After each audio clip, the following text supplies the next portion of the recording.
Do you wait to feel confident before talking about sex with your female partner? Don't. Hey guys, welcome back to What I Love About Sex. I am your host, Stephanie, a clinical sexologist and sex coach for heterosexual men. I'm going to talk to you about a recent win from one of my clients that many of you guys will benefit from. The concept of feeling the fear and doing it anyway. He said, I imagine myself going up to her confident and knowing exactly what to say, and I'm just waiting for that feeling. And I said, Don't wait for that feeling. Feel the fear, do it anyway. Feel shaky and go for it, because that's what courage is. It's acting despite fear. You guys need the courage to take that first step. Whether you know all the moves and know exactly what to say, know exactly what to do or not, you feel nervous, you feel a little scared, you feel shaky, but you do it. And then you show yourself, hey, that wasn't that bad. Or hey, wow, like something good came from that. When you look back at the memories that you're most proud of, it's probably because you felt scared, but you took action anyway. You just went for it. So of course I prep my clients. When I'm working with them, I tell them what to say in the situation that they're in, but they still have this somewhat natural of a tendency to be like, all right, I'm gonna wait for the feeling, right? And I think a lot of us do that in life, and it doesn't serve us to wait for a certain feeling to take action. That mostly holds you back. Of course, it's gonna feel awkward and kind of weird, like you never did it before, But if you go in with that intention of, hey, I'm gonna be courageous, and I know when I take enough courageous action, I'm going to gain confidence, and I'm gonna get better at whatever it is I'm doing. Sure, okay, sign me up, because I wanna get better at what I'm doing. And I want to show myself that I can do things even if I'm scared of them. So I'm so proud of my client for feeling the fear and doing it anyway, for having the courage to go up to his wife and introduce a conversation that felt very difficult for him, because he would constantly tell himself, I'm really shy when it comes to talking about sex. I'm really shy. I'm a shy guy. And I was like, no, stop. Like, stop telling yourself that, because you're just gonna keep believing it to be true and you're gonna act on that shyness. So yeah, you may have times when you act shy, but do you have to? No, you get to choose. You get to choose. So I remind my clients, they get to choose, and I told him he gets to choose courage. He gets to choose courage. And that is an entirely different, empowering feeling versus the feeling of, shit, I have to have this really stressful conversation with my wife. This is gonna be really hard. We're probably gonna get in a fight, and it's probably gonna take away the little sex we're already having. Do you notice the difference there?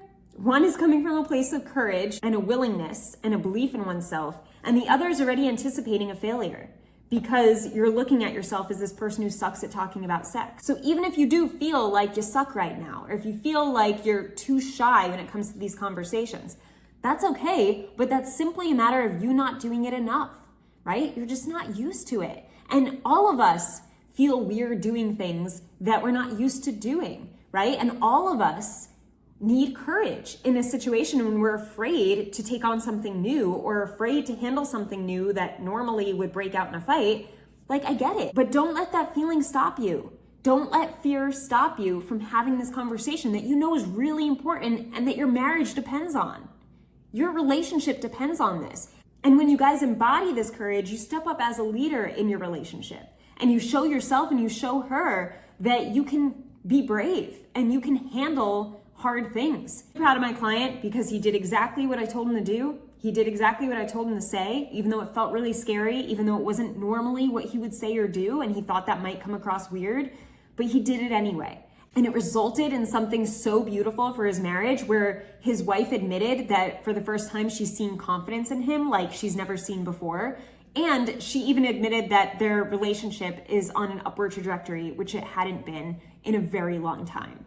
So for the two of them to feel really good about that, I said to my client, look, you did that. Like, that was on you, because you took a stance and you said, I'm gonna feel the fear, I'm gonna do it anyway. What is that conversation you need to have with your partner? And maybe you're single and you want to approach someone, or you want to start a conversation with someone, and you're letting fear get in the way of that. What are you gonna do to look fear in the face and say, hey, I see you, I feel you, I'm gonna do this anyway, because it's gonna bring out a side of me that I know I'll be proud of, and it's the only thing that's gonna lead me toward my goal. And I want you guys to think of this big picture too, because maybe there's one conversation you need to have right now, but what if you continue to do this? What if you became such a courageous man that you always looked fear in the face and just did the thing? Wouldn't that make you feel powerful? Like, wouldn't you feel like a man?